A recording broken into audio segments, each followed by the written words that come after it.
Ja, og velkommen til Chili Claus og Chili Johan.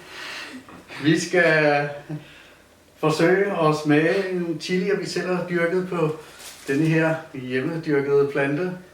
Der er stadig små 30 chilier på vej, så det er jo spændende, om vi overlever dem her. Og Kan du huske, hvad den hedder? nej, men det var på 8 ud af 10 skalaen. Og når de er modne, så bliver de gule og ikke ret store. Det plejer at betyde, at de er stærke. Vi har en stor og en lille en her. Hvad for en kunne du tænke dig, Johan? Jeg tager bare den store. Det tænkte jeg nok. Jamen, så værsgo, Johan. Og det er jo frugt, så de skal skylles. De skal skylles. Skal vi bare gøre det? Ja. Okay.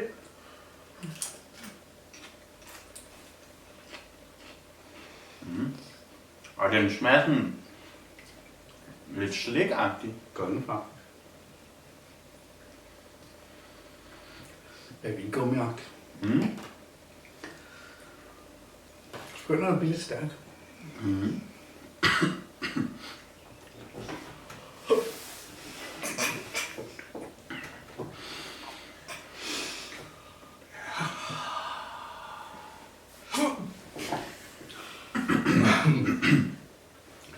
Hvis det er 8 ud af 10,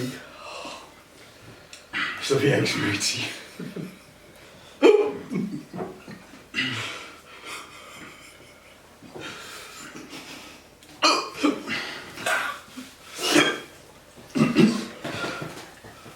Ja. Det kommer snigende.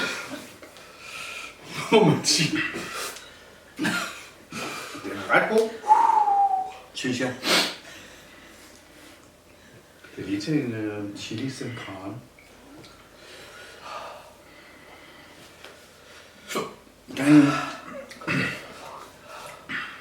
Den smager sgu godt, synes jeg. Den er ikke sådan... Der er nogle af de der... der er ret mange, som godt kan blive sådan...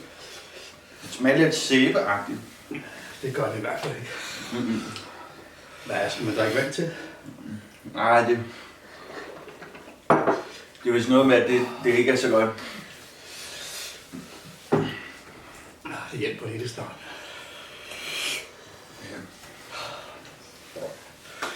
Ja, men vi kan sagtens anbefale at spise resten af det her. Ja, nu har jeg nok fået